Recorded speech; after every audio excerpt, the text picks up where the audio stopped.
C'est Max Joséphine en deuil. C'est un élève de cet établissement scolaire de Cayenne qui a perdu la vie dimanche soir après avoir été poignardé par un jeune de 17 ans.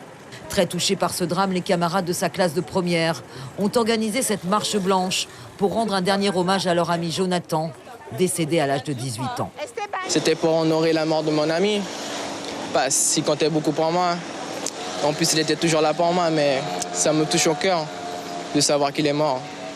Il avait des projets, des rêves sur la musique. Il m'avait toujours dit qu'avec ça, il allait aider sa mère et que son rêve était de passer ce qu'il avait vécu, parce qu'il a grandi sur son père aussi. Donc, toutes mes condoléances à sa mère et on va la voir là maintenant. Les élèves de Max Joséphine ont marché dans les rues de Cayenne jusqu'au quartier de la Crique où vivaient Jonathan et sa mère, issus de la communauté dominicaine.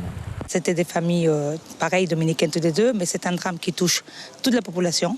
Ce n'est pas que les Dominicains, parce qu'en Guyane, vraiment, il faudrait voir la violence qu'il y a. Donc aujourd'hui, c'est pas qu'on est là comme les Dominicains, mais autant comme les Guyanais. C'est que la violence est vraiment partout. Et c'est vrai, effectivement, on est triste. On est vraiment triste parce que c'est deux familles dominicaines les deux, et c'est des enfants. Surtout que c'est des enfants qui ont fait ça. Devant le domicile familial, le moment est pesant, lourd d'émotions. Le désespoir et les cris de la mère de Jonathan résonnent jusque dans la rue. Vous voyez, la famille, on pleure, c'est vraiment une douleur.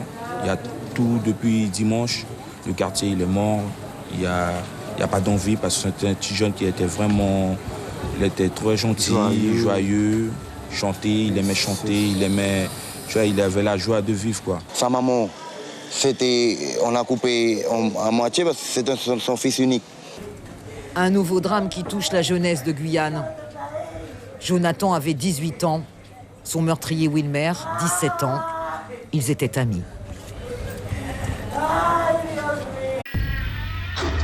Suivez l'info sur Guyana Première, télé, radio et internet.